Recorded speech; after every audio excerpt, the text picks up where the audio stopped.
Bastırık. Dört taş duvar, en töbede bir kiçkene pencere. İçke demir çubuklardan ışık tüğül, dert kire. Her köşede dım kölgeler, yeşil küfler köpüre. Yatak tahta, yemek fena, yerden soğuk üfüre. Hizmetçi de her gün bunu suvlap suvlap sipire. Kimerde bir anayını da sögüp sala köz göre.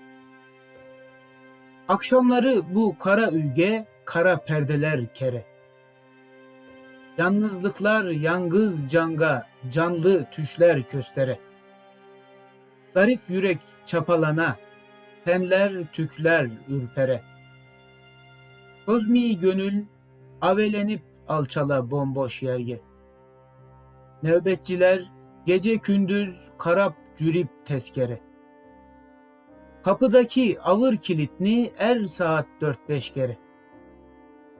Bu kölgeli kardan soğuk kilitli kara mezarga, yamandan çok ille yakşı insan köp gire.